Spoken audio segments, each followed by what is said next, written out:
Welcome to True Radar. Before we begin tonight's investigation, take a moment to get comfortable, adjust your volume, lower your lights, and let go of the day behind you.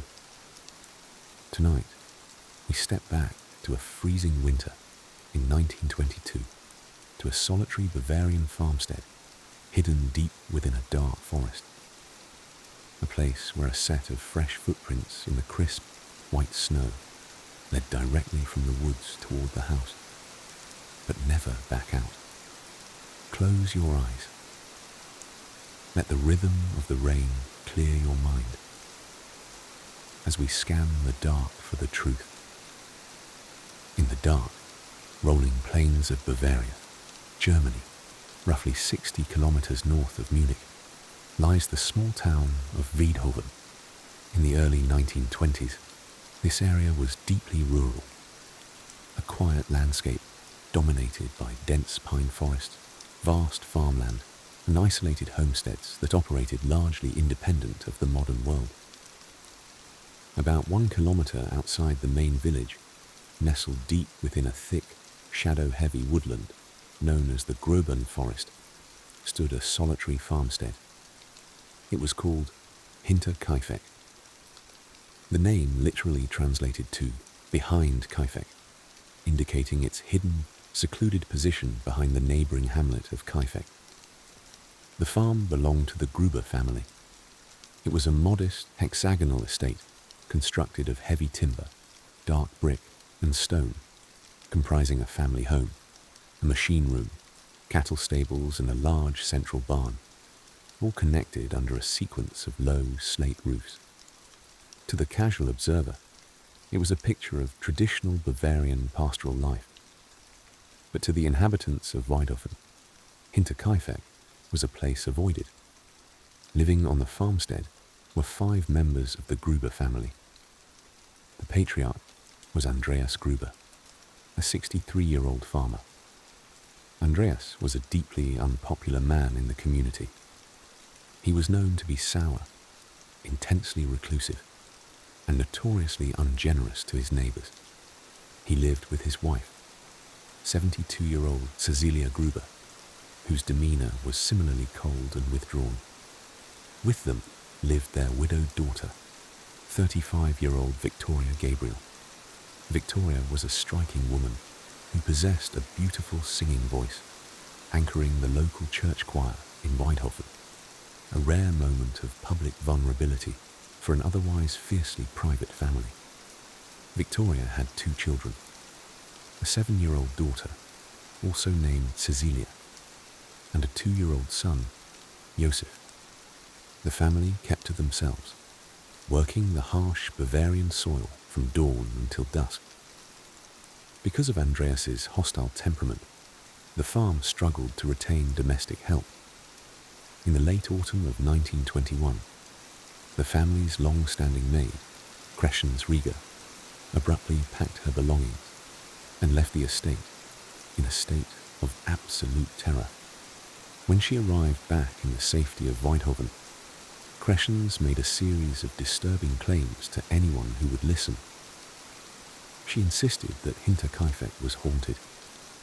She spoke of strange, disembodied noises echoing through the floorboards, scraping sounds emanating from the dark recesses of the attic, and an overwhelming, constant sensation of being watched by an unseen presence, hiding within the shadows of the farm. For 6 months following her departure, the Grubers lived alone on the property, refusing to hire a replacement.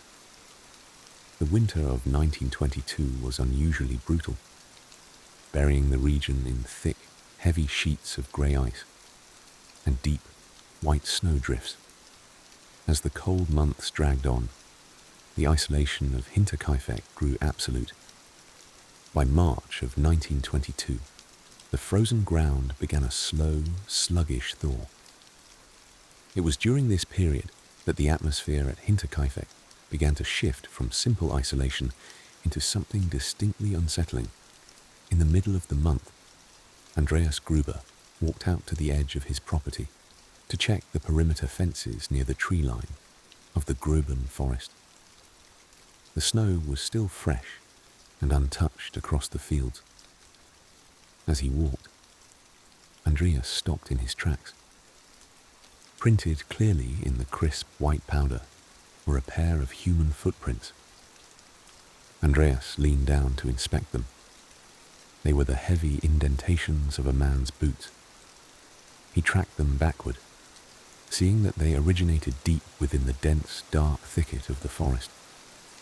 He then followed them forward, watching the trail curve across his fields, leading directly toward the outer wall of his machine room at the back of the house. Andreas followed the boots all the way to the building's entrance. There, the footprints stopped.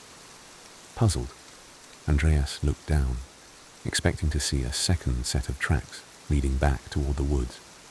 But there were none.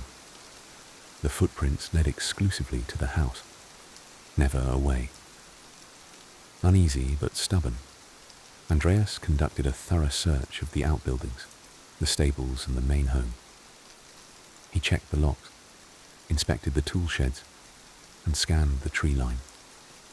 He found no one. There was no sign of a trespasser, no missing property, and no explanation for how a man could walk out of the woods, approach the house, and simply vanish into thin air. A few days later, another anomaly occurred. Andreas found a strange newspaper resting on the wooden porch of the kitchen door. It was a copy of the Münchner Neueste Nachrichten, a prominent daily paper published in Munich. Andreas was perplexed. He did not subscribe to this paper, nor did anyone else in the small rural community of Weidhofen. He asked the local mail carrier if the paper had been dropped by mistake, but the courier confirmed he carried no such publications. Someone had hand-delivered a city newspaper to the isolated porch in the dead of night. By the final week of March, the internal peace of the household broke entirely. Late at night, when the heavy winter winds died down, the family began to hear distinct, rhythmic thudding sounds coming from directly above their heads. It was the sound of footsteps walking across the loose floorboards of the attic. Andreas, grabbing an old farm lantern and a heavy iron tool, climbed the narrow wooden ladder into the darkness of the attic space. He illuminated the dusty rafters, the stored grain sacks, and the old furniture. The dust on the floor appeared undisturbed, and the small space was empty. Yet, the moment he climbed back down and extinguished his lantern, the heavy pacing would begin again. On the morning of March 30th, Andreas discovered one final chilling detail. Someone had taken a heavy tool to the lock of the farmstead's machine room. The iron mechanism had been completely shattered from the outside. Furthermore, the set of keys to the main house had completely vanished from the kitchen hook. Terrified by these escalating events, Andreas left the property and spoke to a neighbor, Michael Schlittenbauer. He detailed the footprints in the snow, the footsteps in the ceilings, and the missing keys. Schlittenbauer, alarmed by the old man's story, offered to lend Andreas a firearm or send his grown sons to stay at the farmstead for protection. But Andreas Gruber, driven by his lifelong pride and stubbornness, refused the help. He turned his back on his neighbor, walked back down the dirt path toward the dark woods, and returned to his isolated home. He told Schlittenbauer that he could protect his family alone. It was the last conversation Andreas Gruber would ever have. On the afternoon of Friday, March 31st, 1922, a sense of brief normalcy returned to the farm. A new maid had finally been hired to replace the terrified girl who had fled 6 months prior. Her name was Maria Baumgartner. She was 44 years old, and she was arriving for her very first day of employment. Maria was escalated to the farmstead by her sister, who carried her small canvas luggage bag. Or they arrived around 5 p.m., the pale, fading afternoon light casting long skeletal shadows of the pine trees across the barnyard. Upon their arrival, they were greeted by Victoria Gabriel and the elderly Cecilia Gruber. The atmosphere in the house was quiet, almost somber. Maria's sister stayed for a brief cup of warm chicory coffee in the kitchen, noting that the home was impeccably clean and organized. Though the family members seemed quiet and distracted, at roughly 6 p.m., as the sun dipped below the tree line and darkness swallowed the forest, Maria's sister said her goodbyes, slipped out the front door, and walked back toward Whitehoven. She was the last person outside the household to see the inhabitants of Hinterkaifeck alive. What happened next inside that isolated home can only be reconstructed through the cold, clinical evidence later gathered by forensic investigators. As night fell over the Bavarian countryside, the farm grew completely dark. It is believed that sometime around 8 p.m., a subtle disturbance occurred out in the connected barn. Perhaps a strange noise from the cattle stables, or a flickering light within the feeding stalls. The elderly Cecilia Gruber was the first to investigate. She walked through the dark, cold transition corridor that connected the warm kitchen to the freezing stone stables, stepping out into the shadows of the massive barn. Waiting for her in the darkness was an assailant. Before she could scream, a heavy, specialized farm tool, a mattock, which is a sharp, pickaxe-like implement used for breaking hard soil, descended through the dark. The blow was precise, heavy, and fatal. A few minutes passed. Inside the house, the remaining family members likely grew concerned by Cecilia's prolonged absence. Next to leave the kitchen was the patriarch, Andreas Gruber. He walked the same path, stepping through the stable door into the dark, cavernous barn. The moment he crossed the threshold, the same heavy iron mattock struck him from behind. Then came the daughter, Victoria Gabriel. She entered the barn looking for her parents. She was met with the same calculated, horrific violence. Finally, her 7-year-old daughter, young Cecilia, followed her mother's footsteps into the dark. She too was struck down in the straw. The killer then walked calmly out of the barn and entered the quiet, warm living quarters of the house. He walked down the narrow hallway to the maid's quarters. Maria Baumgartner was in her room, her unpacked canvas bag still sitting by the foot of her bed. She had been employed at Hinterkaifeck for less than 4 hours. The intruder entered the room and ended her life before she could rise from her mattress. The final stop was the parents' bedroom. 2-year-old Joseph was sleeping soundly inside his small wooden wicker bassinet next to his mother's bed. The assailant approached the crib in the dark and struck one final time. 6 lives had been taken in a matter of 45 minutes. The silence that Crescens Riga had warned about had returned to Hinterkaifeck. But this time, it was permanent. In the immediate aftermath of a crime, a perpetrator typically flees the scene as quickly as possible to avoid detection. But what makes the Hinterkaifeck enigma uniquely disturbing, and what baffled European authorities for decades, is what happened during the 4 days after the murders. The killings occurred on Friday night, March 31st. The bodies were not discovered until the afternoon of Tuesday, April 4th. For nearly 100 hours, the farmstead appeared entirely operational to the outside world. On Saturday, April 1st, 2 local coffee merchants, Hans and Eduard Shirovsky, drove their motorized cart out to Hinterkaifeck to take a monthly order from the Grubers.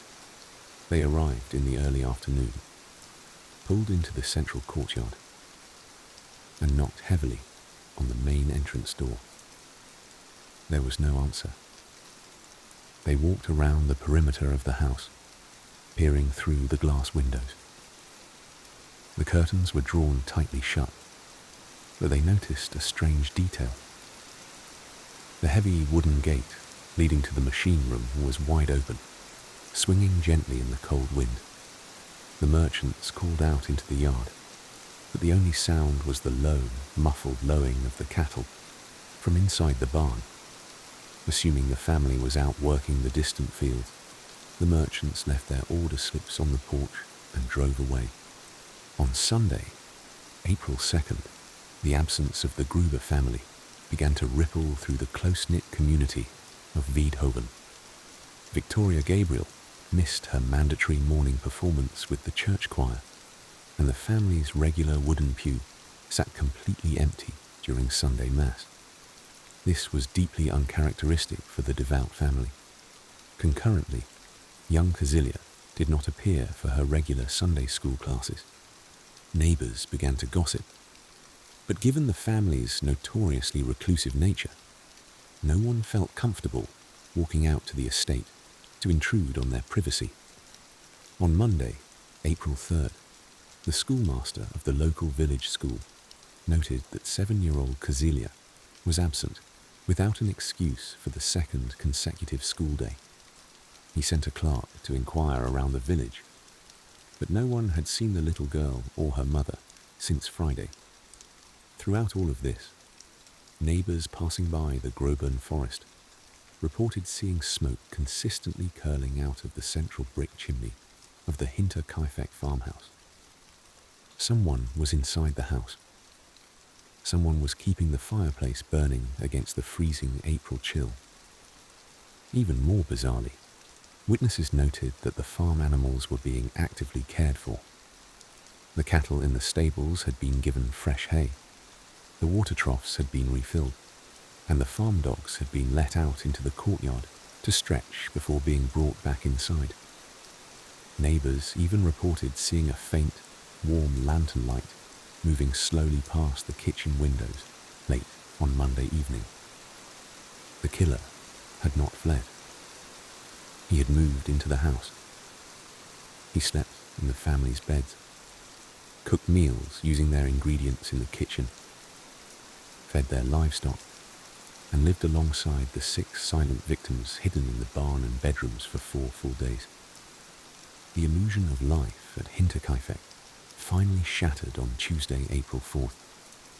A local mechanic named Albert Hoffner arrived at the farmstead at roughly 9 a.m. to repair a heavy motorized engine in the machine room. Hoffner spent over 4.5 hours working alone in the yard and the machine shed. Throughout his entire stay, he saw absolutely no one. The house was dead silent, save for the barking of the family's small Spitz guard dog, who was now tied to the porch and appeared visibly distressed, with a swollen, injured eye. Hoffner finished his repairs, packed his iron tools, and returned to Wiedhoven. He encountered Michael Schlittenbauer and told him that something felt profoundly wrong at the Gruber estate. Driven by a sudden wave of dread, Schlittenbauer gathered 2 neighbors, Michael Pearl and Jakob Sigel. Together, the 3 men walked out to the isolated property, arriving at approximately 3:30 p.m. They entered the courtyard, bypassed the crying dog, and pushed open the heavy wooden door to the central barn. The air inside was freezing and thick with the scent of old straw and iron.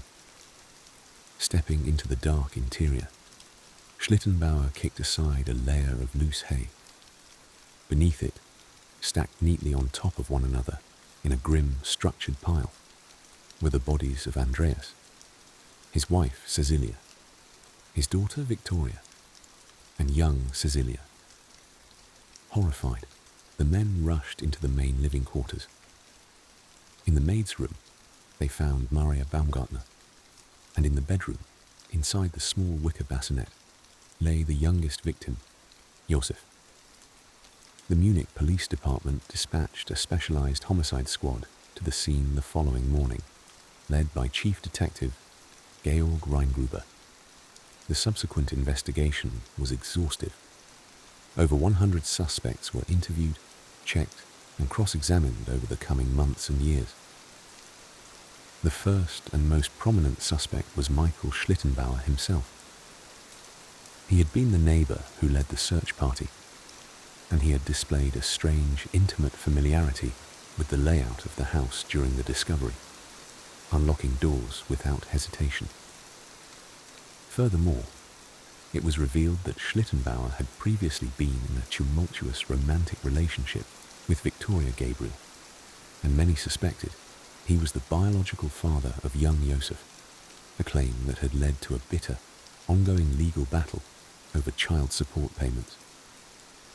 Did Schlittenbauer commit the crimes to wipe out a financial debt and a family that had brought him public shame?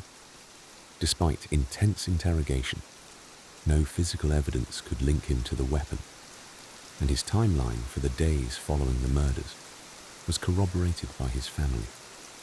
A second theory focused on a pair of notorious local criminals, the Thaler brothers, who were known bandits operating out of the surrounding forests. It was hypothesized that they had targeted the farmstead for a robbery, believing the wealthy, reclusive Andreas Gruber kept a massive fortune of gold coins hidden beneath the floorboards. But this theory quickly crumbled when detectives discovered a large sum of money, valuable gold watches, and untouched financial bonds sitting in plain sight on the kitchen dresser. The killer had not taken a single coin. This was not a robbery.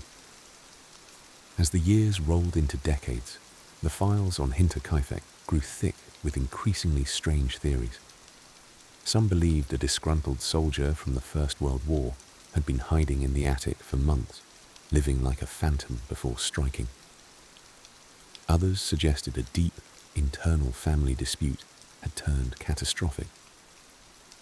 In 1923, 1 year after the tragedy, the entire farmstead of Hinterkaifeck was completely demolished by the community. The village could no longer bear the sight of the dark structure sitting on the edge of the woods. As the heavy timber walls were pulled down, workers discovered a hidden pocket of space in the attic floorboards, directly above the kitchen. Tucked inside the darkness was the missing iron mattock, and a collection of old clothes that did not belong to the family. The phantom of the attic had been real. He had watched them through the floorboards for weeks, learning their routines, waiting for the snow to melt, and planning the perfect silence. To this day, over a century later, the case remains officially unsolved. No one was ever convicted of the crimes. The identities of the footprints in the snow and the pacing entity in the attic remain lost to time. Close your eyes. Let the steady rhythm of the falling rain wash over the dark pines of the Groban forest. The farm is gone, the fields are quiet, and the cold winter snow has finally settled into peace. Sleep, and let the mystery fade into the dark.